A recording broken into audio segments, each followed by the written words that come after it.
ये है बधाई देना चाहता हूँ केजरीवाल साहब को और सिसोदिया साहब को, लेकिन मेरे को ये समझ नहीं आया कुछ भी कि बहुत बड़े इल्जामात लगाए केंद्र सरकार और जिस प्रकार से 1.5 साल अंदर रखा।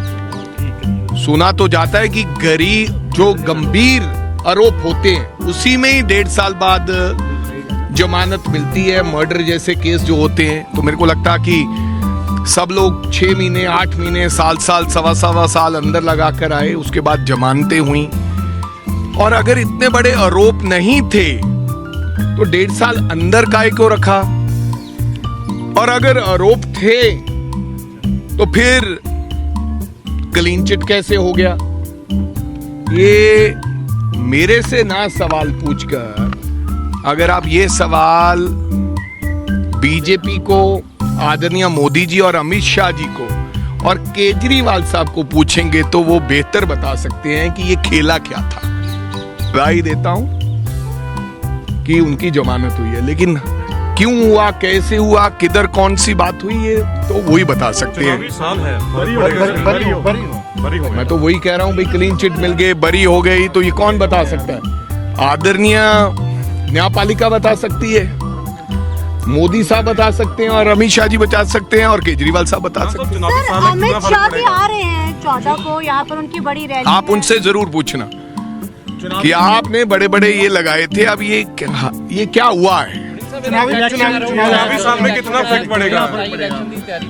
भाई साहब, हमारे को इससे क्या इफेक्ट पड़ना है या नहीं पड़ना है, कोई बरी हो जाए, कोई अंदर चले जाए, इससे क्या फर्क पड़ता है पंजाब की जनता को। पंजाब की जनता तो ये देखती है कि हमने सरकार बनाई थी आम आदमी पार्टी की, हमने इतना बड़ा मैंडेट दिया था कि क्या हमें न्याय मिला कि नहीं मिला।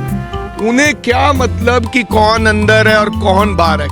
जनता ये देखेगी कि हमें न्याय मिला या नहीं मिला, इसके ऊपर चर्चा पंजाब की जनता करके अपना वोट डालेगी। उसको कोई मतलब नहीं है कि कौन बाहर आ रहा है, कौन बरी हो रहा है, किसके ऊपर केस बन रहा है।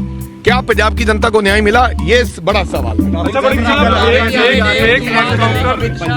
राहुल गांधी जी की रैली हो रही है बड़ी। राहुल गांधी जी की रैली तो अब भगवान कृपा करे हर महीने हुआ करेगी पंजाब में, कोशिश करेंगे। राहुल गांधी आ रहे हैं महा रैली के लिए, मजदूर और किसान के लिए, जो मनरेगा बंद की गई, काला कानून लेकर आए, और दूसरा जो किसानों के खिलाफ जो ट्रेड डील हुआ है उसके ऊपर चर्चा रहेगी। स्टेट इश्यूज भी रहेंगे उसके अंदर। लॉ एंड ऑर्डर सबसे बड़ा इशू है, ड्रग सबसे बड़ा इशू है, और इन तमाम मुद्दों के ऊपर चर्चा रहेगी। और एक आगाज होगा इस रैली, ये सिद्ध करेगी कि आने वाले पंजाब के लोग किस तरफ जाएंगे। ये क्या इनकाउंटर या नहीं, देखो धीरे धीरे इसकी पिक्चर क्लियर होती है।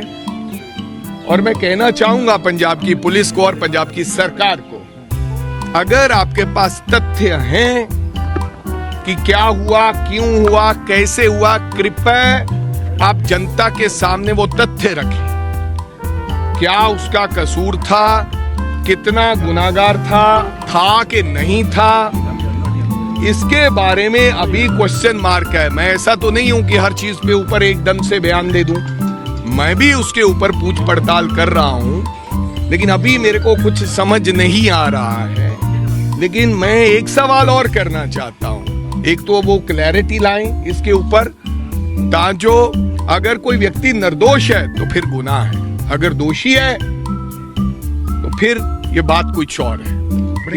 दूसरी बात, इनकाउंटर ये छोटे छोटे तो ठीक है, बड़ा कोई क्यों नहीं इनकाउंटर हो रहा भाई।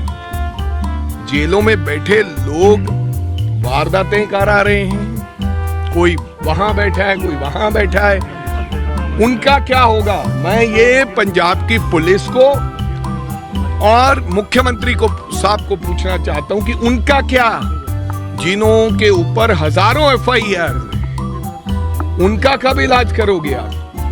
और इसके बारे में क्लैरिटी लाएं कि वास्तव में इस लड़के का कसूर क्या था, जनता के सामने ये बात रखनी चाहिए। बड़े साहब, तो कोई रेगुलर डीजी आ जाए, कोई एडॉक डीजी हो, कोई और आ जाए, मेरे को इससे कोई फर्क नहीं पड़ता है, क्योंकि पैनल तो मांगा पंजाब सरकार से है ना, और सरकार तो पैनल वो ही देगी जो सरकार के काम करेगा, जो कांग्रेस के ऊपर पर्चे बनाएगा।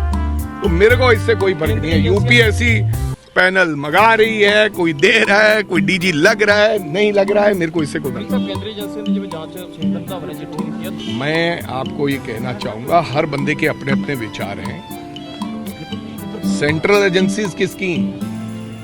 सेंट्रल एजेंसीज भी उनकी है जिन्होंने लॉरेंस बिश्नोई को साबरमती जेल में बंद रखा है। हाँ, लेकिन मैं ये जरूर कहूंगा कि फेयर एंड फ्री इंक्वायरी होनी चाहिए। मैं रंधावा जी के साथ इस बात के ऊपर सहमत हूं। फेयर